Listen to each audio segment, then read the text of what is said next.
Today we have all sorts of things going on. We're going to do a garden tour. I'm going to show you how to get rid of 2 of the most prolific pests in any garden, and we're going to do the first harvest of the season. But let's get started with the tour and I'll show you the rest as they come. I'm going to go ahead and start off in the section that we left off in last, and that was planting our peppers.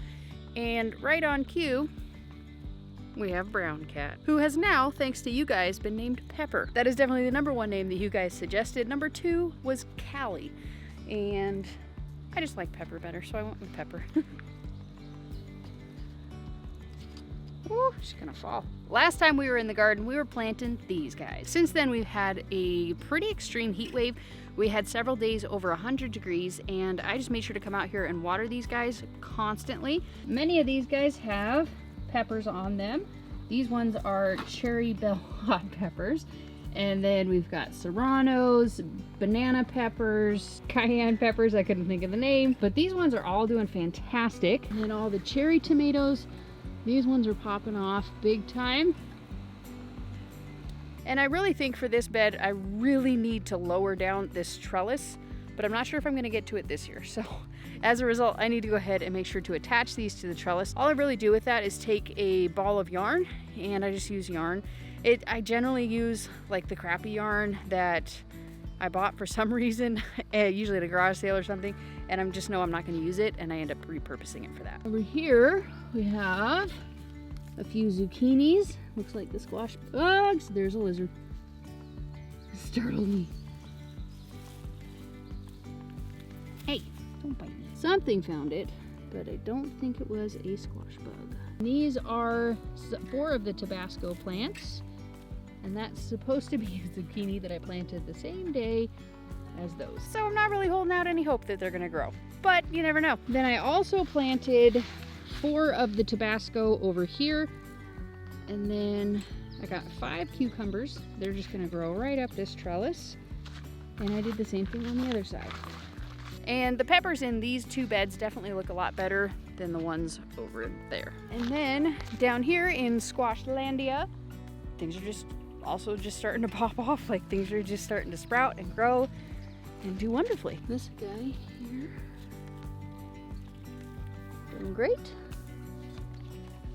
This one, not so much. Probably coming up here in the next week or so, I'm gonna come through in each one that doesn't have anything sprouted, and I'm just gonna plop another couple of seeds in there, just to make sure that I get a pretty good harvest. But definitely the majority of these ones are doing fantastic. What's up, buddy?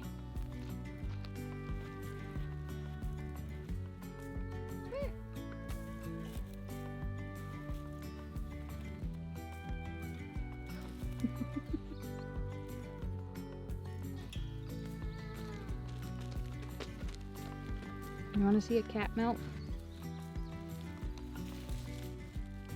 I would say that probably half of these have germinated, which, if you ask me, is kind of terrible for a week and a half, but I haven't looked at the package, so I'm not sure exactly what's supposed to happen. And this bed has probably about, I don't know, less than a quarter of it as potatoes, and then Robert planted a bunch of soybeans, but it definitely looks like the pigweed is a little bit more prolific.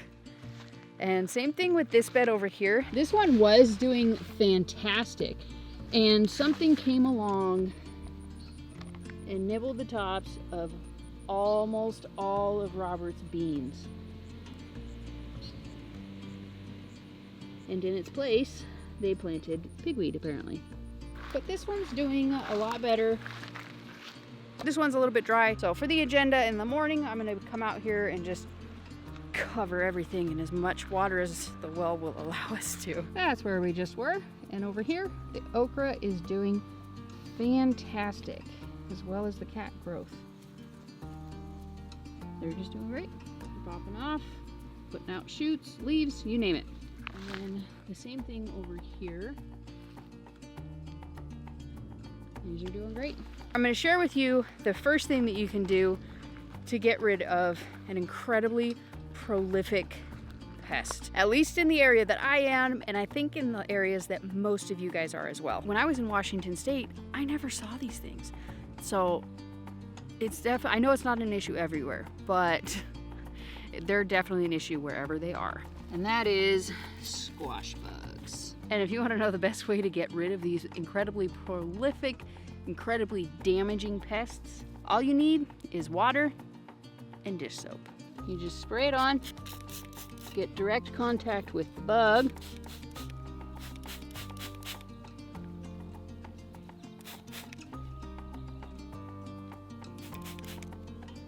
and let it sit for a minute. That guy's not going anywhere. And that took about 13 seconds. The reason that this works, especially if you use something that has a grease-fighting Dawn Blue dish soap, is the #1 recommendation, but I can definitely attest to Castile soap. I think it's Dr. Bronner's Castile soap, if I'm not mistaken. But any Castile soap probably would work. Anything that has the ability to cut grease. I'm not the greatest at explaining this, but basically the reason that this works is that the bugs have, with an exoskeleton, especially squash bugs and just about any other bug, you can use this on Japanese beetles, pretty much anything, is that they have a coating that goes around them, and the grease fighting cuts down that coating and makes the water pretty much drown them. It doesn't work preemptively. You do have to get on it probably every day during the height of squash bug season. You can also easily get rid of the eggs with just a little bit of duct tape. Just stick it to it and they just peel right off. For now, the nymph is dead and all the squash bugs are dead. Oh, I even got a bonus. I didn't even know that one was there. I hope you guys enjoyed that little trick. Works every single time. To my understanding, it works on anything that has an exoskeleton. Then over here, we have our tomatoes. These things are doing fantastic. I've been able to pick a couple of cherry tomatoes here and there, but nothing like harvest worthy, I would say. These are the ones that my friend Heather planted quite a while ago. I got them mostly from Living Traditions. They're just going crazy. Eggplants, again, not so much. The peppers are doing fantastic. If you remember last week, I told you how disappointed that I was that something had come along and mowed over several of them. And I told you it's not the end of the world because they're just gonna start bushing out as promised. Here's one of them. They just start to bush out. See, they're just starting to recover and they just start bushing out. So instead of taller ones, you just get wider ones. And one thing I'm very excited that we were able to get accomplished. We did this on Friday with Robert and we got out here and got the last of the tomato trellises up. And then earlier today I was able to go ahead and string up all of these tomatoes. So they're all connected to the trellis. They won't flop over. I got them single stemmed, at least most of them. Some of them had a little bit more space in between them, so I went ahead and let them shoot up with 2 shoots. But overall, they're just doing fantastic. And can you see the amazing amount of melons that are growing in here? Yeah, me either. I think that all the seeds died. Now it's Bacardi's turn and he's just all up in my garden. Gardening with cats. I have 2 seeds so far that have sprouted. I planted these things 2 weeks ago. I have far more sorrel than I do melons.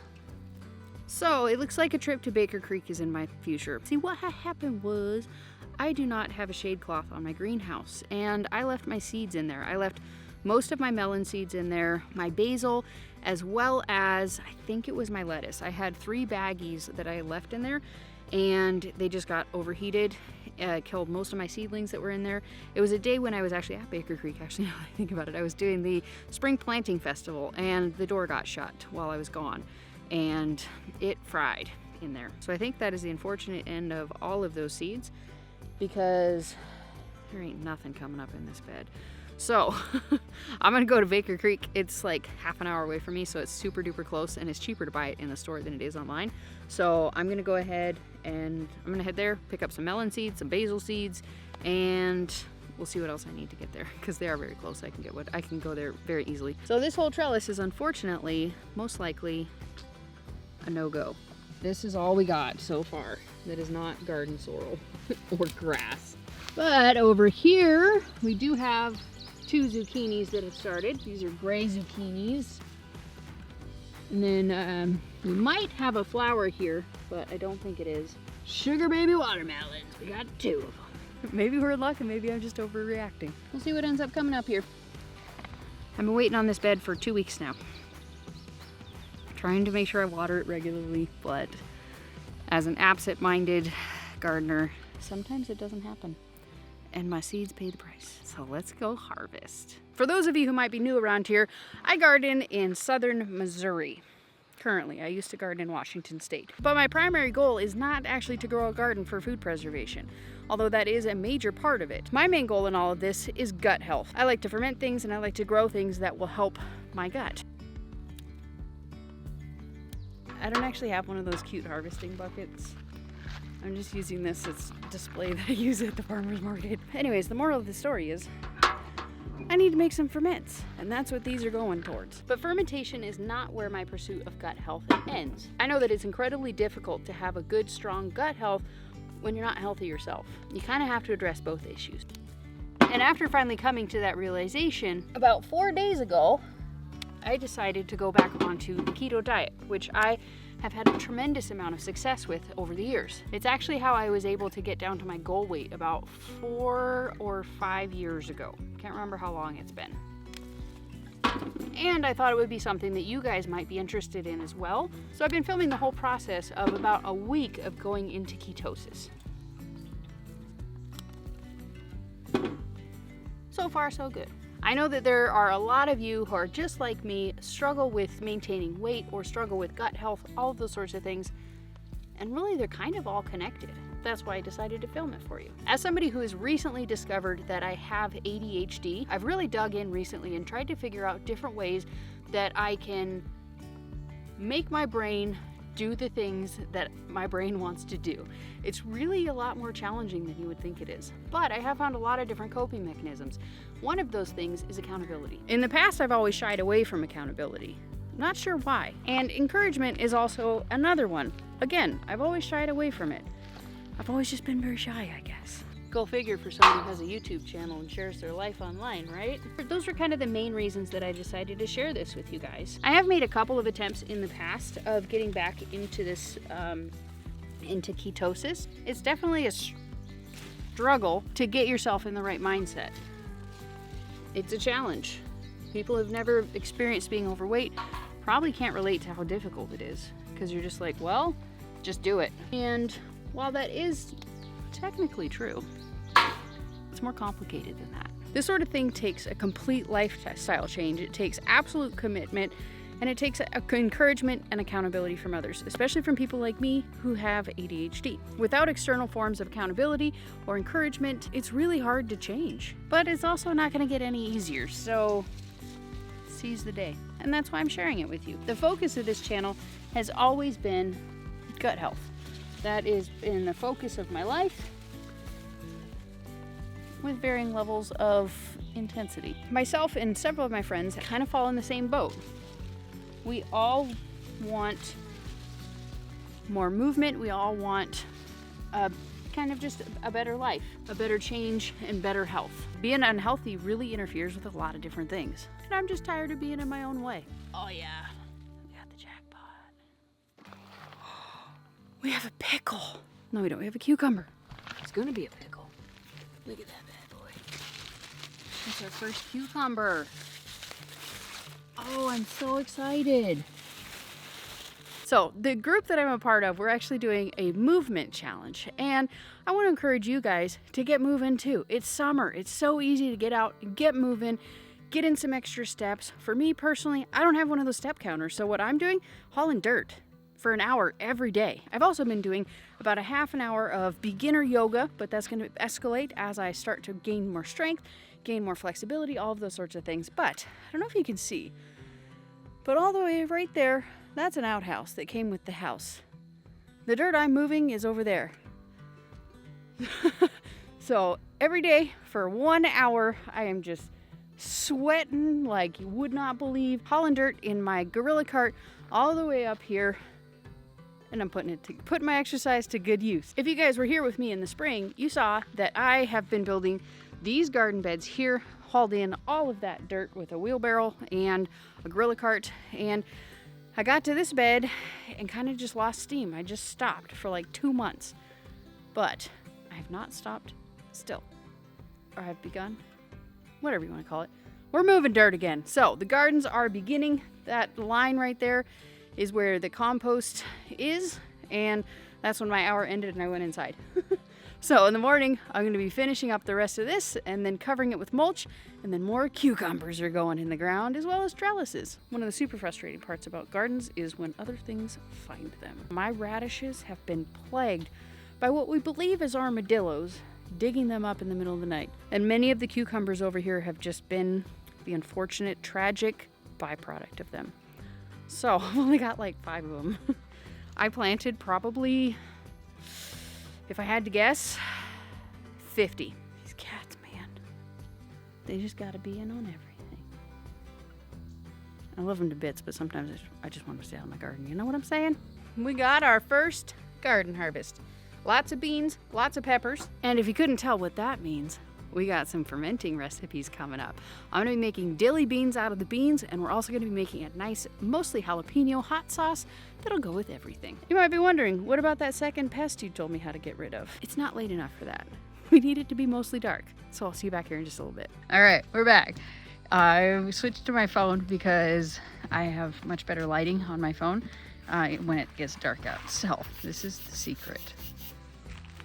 It's a blue light flashlight. I'm sure anybody who follows Jess from Roots and Refuge has seen it before. It is a fantastic trick. However, I have discovered that you need to make sure if you're trellising and using yarn, you need to use the right color of yarn. And the one I was using originally was yellow, and it glows under the black light, so it makes finding hornworms much more difficult. So I'm gonna do some hunting, and hopefully I don't come across any, but hopefully for the sake of this video, I do come across some. For reference, you don't have to wait until it's completely dark out. Stuff still glows when it's almost dark, but I still have proper safety protocols in effect, if you know what I'm saying.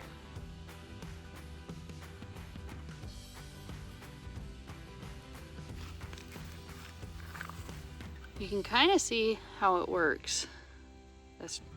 But that's not a hornworm, but it just makes things glow. You can see on some of the damages it shows, but let's see if we can find a hornworm.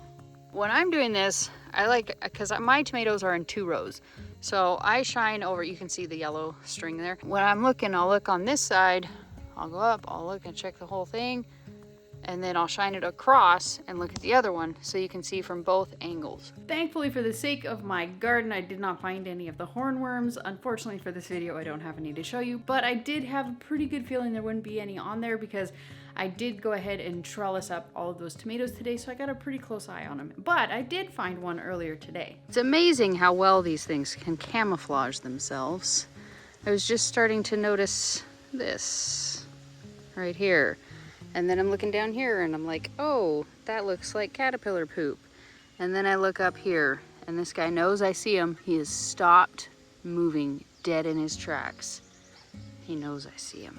Oh, I hate picking these things off. Am I the only one here? Y'all hate picking these things off? Ugh, hate it. Duck food. We'll be doing this again in future garden tours, and I'm sure at some point I will find one to show you. If you guys want to get your own black light so you can make those guys light up like the night sky on the 4th of July, I'll be sure to link this one for you guys down below. This one is super bright and it shines really far, so it makes it really easy for those things to light up. If you guys enjoyed this video, make sure you check out my last garden tour so you can see what we were up to last week to get us to this point. Peace out, sauerkraut.